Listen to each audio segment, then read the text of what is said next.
We have all heard enough this night. The time has come for us to act, and act quickly. To those of you who fear the threat of dictatorship, to you I swear I'll run my husband through, should he ever dare to threaten your freedoms. If need be, I shall demonstrate the truth of my words here and now. These were the words that brought the Senate of the Capellan Commonalty out of its torpor. Duchess Caroline Liao had literally drawn her husband's sword in Swerve Hall before all assembled to run her husband, Duke Franco Liao, through, by word and deed impressing upon those collected that this moment and this action was the right and true choice. A Davion peacekeeping force was on the way to occupy Capella until a, quote, suitable governing body, unquote, could be duly elected. All involved knew that Capellan interests were not best suited by what House Davion would deem a suitable governing body.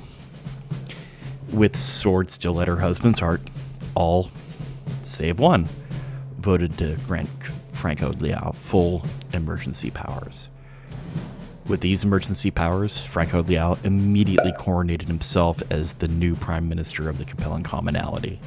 Without pause for applause nor ceremony, his next breath declared commonalty abolished. Following that, Franco consolidated the various governments and their territories of the commonalty under the new Capellan Confederation. Finally, he nominated himself the first chancellor of said confederation. Franco was duly confirmed by voice vote of 14-1. In a space of under 2 minutes, the Capellan Confederation was formed with a Liao at its head.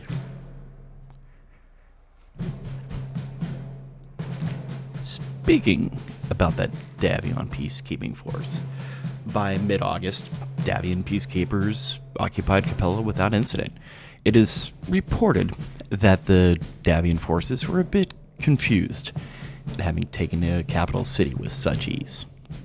Now, Chancellor Liao and his wife had left mere hours earlier, and that most of the citizenry were gone.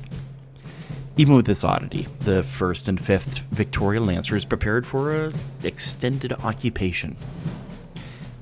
Now, the newly formed Confederation Navy arrived in orbit the next day above the Davion fleet and destroyed the invading naval vessels. Upon completing that first stage, the Chancellor ordered the unconditional surrender of the Davion forces occupying Capella.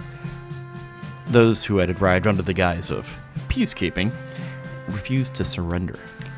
As the records show, 2 minutes after the ultimatum expired, Franco ordered a complete and total bombardment of Capella Prime. 2,000 Capellan volunteers died as the capital city was razed from naval weaponry alongside 3 Davion regiments. Wait, volunteers? It may be worth getting into some of the overreaching doctrines and philosophies that the Capellan Confederation hold dear. Now, first would be the Corvin Doctrine, founded by an early space explorer from Terra, Elena Corvin de Val. Lived 2132 to 2208.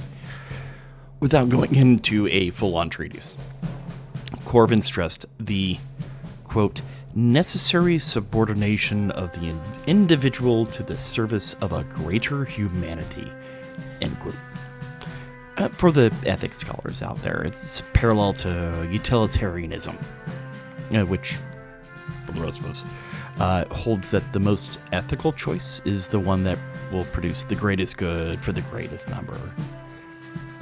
Now here, Corvin argued that all humans must identify themselves with a greater humanity, everyone serving the good of the greater civilization.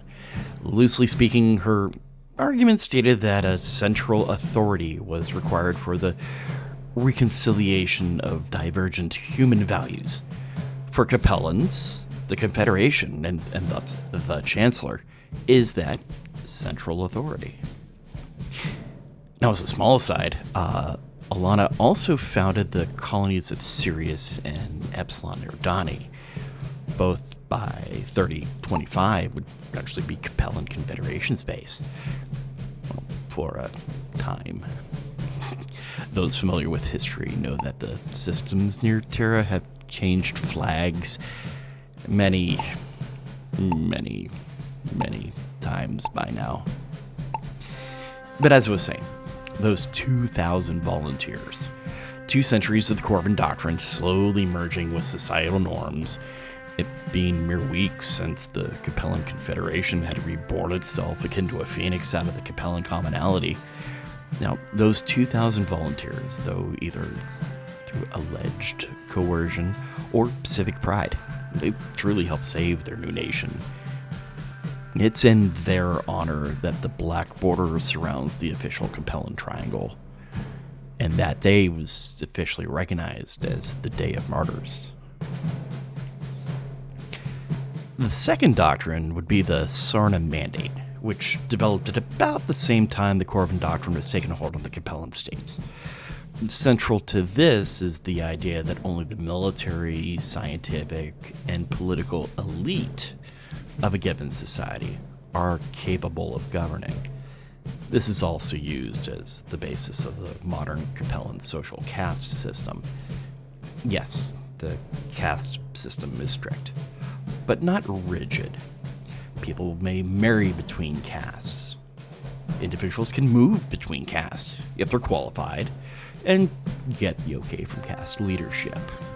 Now, no, caste leaderships are chosen by popular vote. It may be the sole example of democracy active in the Confederation, but it's democracy that directly involves and affects those who vote. Now, another later philosophy that has integrated itself into the Capellan doctrines is the Lorix Creed. By 2510, the Lorix Creed was required reading of all junior officers in the Confederation Armed Forces. I'll feel it's worth mentioning now, but right now we're still at the dawn of the Capellan Confederation. The dawn of the mech warriors still some time away.